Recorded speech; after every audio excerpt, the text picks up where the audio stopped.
5월 7일 수요일 MBC 생활뉴스입니다.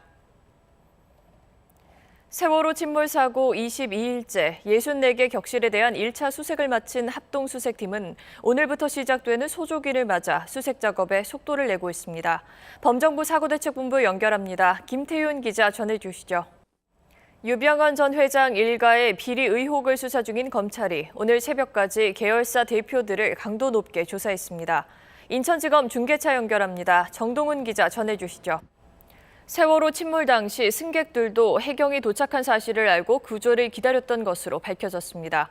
그런가 하면 세월호는 상습 과적 운항으로 수십억 원의 초과 이익을 챙긴 것으로 드러났습니다. 양현승 기자가 취재했습니다. 정부는 오늘 정홍원 국무총리 주재로 국무회의를 열고 해양사고 예방을 위해 해사 안전 숨진 잠수부 이광욱 씨는 경력 30여 년의 잠수부였지만 입수 6분 만에 빠른 조류에 의식을 잃었습니다. 실종자를 찾기 위해 규정과 원칙을 넘어서며 사투를 벌이는 잠수부들의 노력을 박영회 기자가 취재했습니다.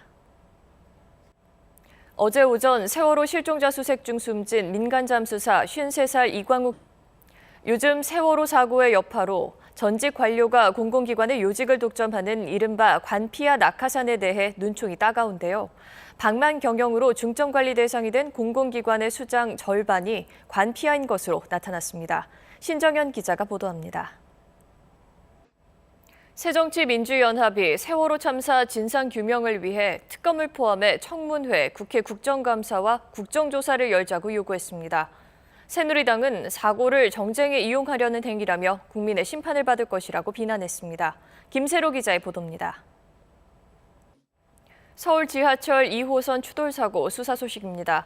지하철 추돌 사고가 나기 14시간 전에 이미 신호기에 이상이 있는 것을 확인했다는 서울메트로 직원의 진술이 나왔습니다. 뭔가 문제가 있는 건 알았지만 통상적인 오류라고 생각했다는 겁니다. 김미희 기자의 보도입니다.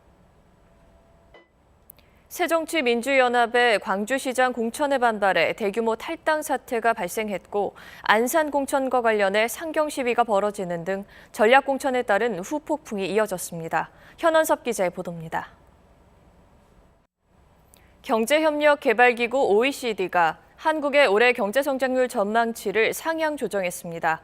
사상 최대 수출 실적과 조금씩 살아난 투자 등을 긍정적으로 평가한 것이지만 둔화되는 소비 회복에 대한 우려의 목소리도 나오고 있습니다. 양효걸 기자가 보도합니다. 인터넷 증권 게시판에 고수익을 올려주겠다며 투자자들을 끌어모은 뒤 수백억 원의 부당이익을 챙긴 일당 수십 명이 검찰에 적발됐습니다. 이 과정에 지역 폭력 조직이 적극 개입한 사실도 드러났습니다. 전재용 기자가 보도합니다.